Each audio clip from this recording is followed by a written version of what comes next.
Assalamualaikum warahmatullahi wabarakatuh, and a very good day to our lecturer of IMR455, Dr. Saiful, Farik, Yatin, and to our fellow classmates. So, our presentation title is 13 May Incident. Before we start our presentation, I would like to introduce our group members. The first one is Aiman Azamuddin bin Abdul Razak, followed by Alia Maisarah binti Khairul Fadzle, Farah Airisha binti Ghazali, Fatin Shamimi binti Muhammad Razali, myself Muhammad Keith Hazman bin Sarazim, Nur Azia Suhana binti Muhammad Sobri, and Nur Munira Izzati binti Faizal.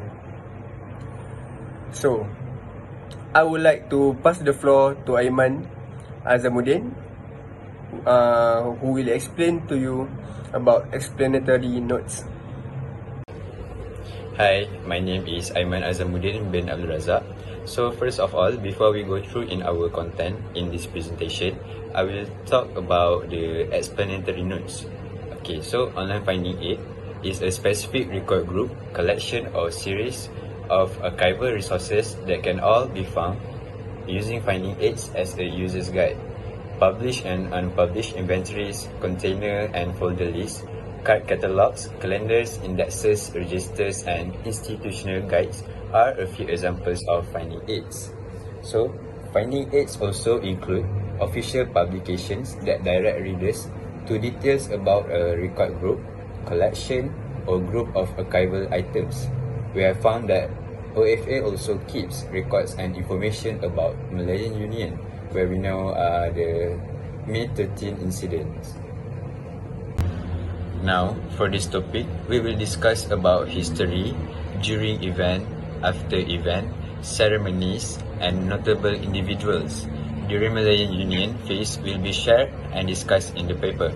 All the data was gained by information that we were referring to OFA websites and other further research on the internet that related to Malayan Union, or in other case, May 13 incident. We as a Malaysian must have already known about the May 13 incident, where a jam happened between two sides, Chinese and Malay, in Kuala Lumpur after the general election at the moment. That is the only preface of the incident, and the details of the history of the May 13 incident will be discussed in chapter 1, which is history. Thank you, Aiman, for the explanation. So, for the introduction, the Sino-Malay racial riots in Kuala Lumpur, Malaysia, which started on May 13, 1969, are known as the May 13 incident. The government declared a state of national emergency and suspended parliament until 1971 as a result of the long-lasting disturbance.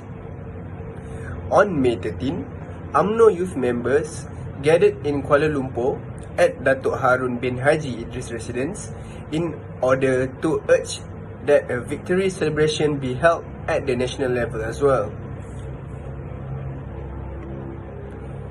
In Selangor, the Alliance won the majority by working with the lone independent candidate. The Alliance had won a majority in Parliament, although a smaller one. Two cars carrying a number of Chinese suddenly drew up as the UMNO youth members were assembled in the Menteri Besar's house compound. The Chinese told the crowd to disperse because the opposition leader now owned the house. News of a Malay's attack in Setapak by Chinese gangs broke in the meantime. That's all from me. I would like to pass the floor to Fatin Shamimi.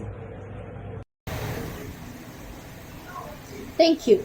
Next, I will explain about the history of May 13. The incident of May 13 marked a turning point in the nation's communal relations. There are many reasons why it took place on 13 May 1969. One of these was the official statement result of the general election on 10 May 1969. Tunku Abdul Rahman also has accused communists and other members of the secret organization for being responsible for what that happened. May 13 incident also was one of the country's largest racial conflicts that involve three largest races in Malaysia, which is Chinese, Malays, and Indians. The clashes claimed 196 lived and 149 were injured. Different instructive foundations have additionally been connected as the reason that prompted the emission of the May 13 occasion.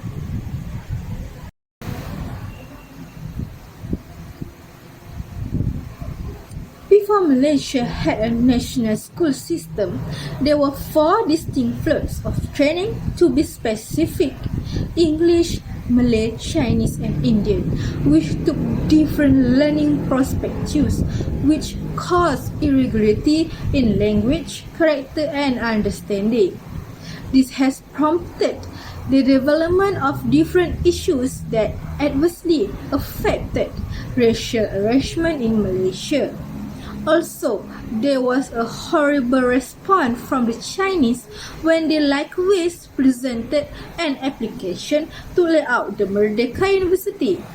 As the 1969 political decision was drawing closer, the MCA had guaranteed that on the off chance that they didn't uphold the University Merdeka project, numerous Chinese citizens would dismiss them in the following political decision. Subsequently, the public authority has settled down the interest by allowing MCA to lay out the Tunku Abdul Rahman College, which now had known as Ketal College Tunku Abdul Rahman.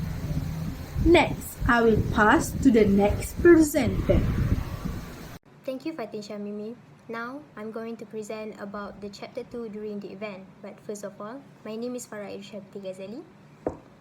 The May 13, 1969 incidents happened because the 1969 general election was to be a routine affair, and Alliance leaders has no doubt that it would win as decisively as it had in 1964.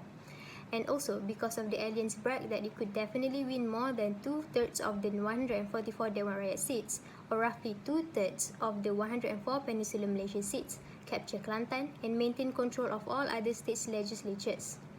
Results of the May 10 elections were announced. The Alliance had only won 66 seats, down from 89 in 1964. It also lost Penang, missed out on Kelantan, and came dangerously close to losing Perak, Selangor, Kedah, and also Terengganu. Next is the opposition was also taken aback. The DAP, which reformed from the People's Action Party (PAP), won 13 seats in 1964 when the Singapore-based party had only one. PAS received 12 seats, an increase of 3. The PPP received 4 seats, an increase of 2, and the New Party Gerakan received 8. That's all from me. Now I'm going to pass to Munirah Izzati for the chapter 3. Thank you. Thank you, Farah Elisha. Now I'll be presenting about chapter 3, the after event. The riot's 50th anniversary was celebrated in 2019. There were numerous commemoration activities such as media reports, discussion boards, and documentary films about them, and all of which demanded that the true history should be revealed. As of Malaysia Kini 2019, the only official documents available are Tunku Abdul Rahman's personal account, the May 13, the before and after, and the NOC's the May 13, a report. Both was published in 1969, months after the riots. And the government also described the incident as a Sino-Malay violent clash caused by a number of factors, including racialist campaign and glory parades that was held by Chinese supporters of the Democratic Action Party, or known as DAP, and the Malaysian People's Movement Party, or known as Gerakan, before and after the voting. Next, communist agents were infiltrated into the campaign, and the Chinese secret societies were used to carry out the subversive activities. And according to the official report, 196 people were dead during the riot, 439 people were injured, and 9,143 people were taken into custody. Though many people believe the numbers were much higher than that. There were also poems written such as Usman Awang's Kambing Hitam, written in 1969, Said Zahari's Hidden Hands, written in 1969, Tan Jin Kui's May 13 poem from London, written in 1970, and E. Tiang Hong's May 13 A Memory, written in 1976, and Requiem, written in 1976. There were also memoirs about the riot, such as Among the White Moon, written in 1996, Lane with No Name, written in 1997, and Cerita Saya, written in 2018.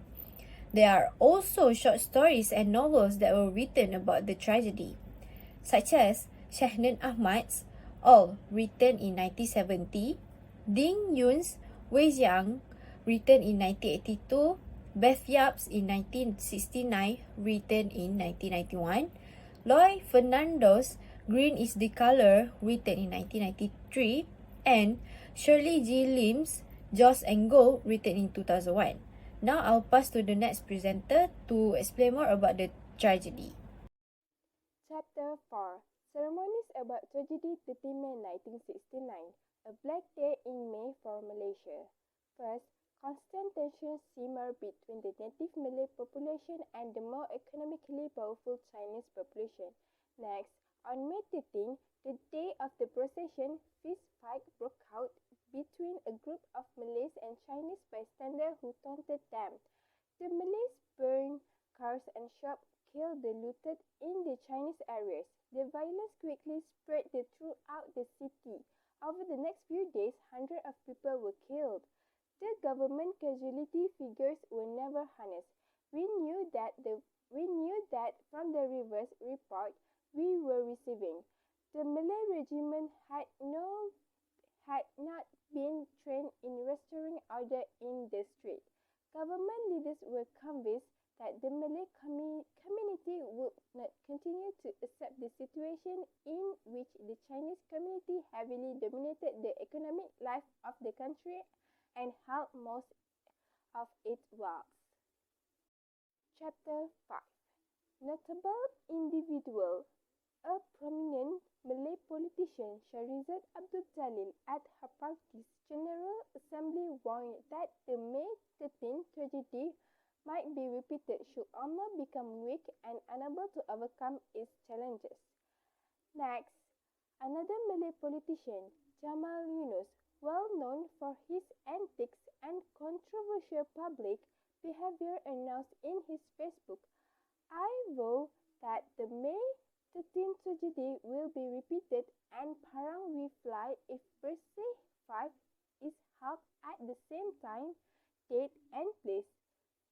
As the hashtag Bersih5 really scheduled on November 19, the Inspector General of Police (IGB) Khalid Abu Bakar was reported in saying that the police will act against Red Shirt leader Jamal Yunus for allegedly threatening a repeat of the May 13 riot. The national media that Ahmad Farouk Musa, a Muslim archivist, said this kind of sudden departure from the commitment was expected because it seems that the right-wing Malay group, especially like Gagasan Kuasa 3, were trying to incite racial hatred and bloodshed by evoking memories of the May 13 riots. My name is Maisarah binti Fadzle, and I will present about the conclusion. A distinguishing feature of the Union is that it was a fundamental departure from traditional British policy, and as all Malaysian historians know, Malaya primarily a country of Malay. The non-Malay population seemingly increased equally to the number of Malays in Malaya. Many changes can be seen during this era. What can be seen during this tragedy is that the royalty right as Malay rulers were taken by British Crown, while the non-Malay were given a citizenship equal to the locals. In the end, Britain finally agreed with Malay demands to return sovereignty to Malay rulers and strengthen civil rights laws such as Chinese and Indians. And that's all from me. Thank you.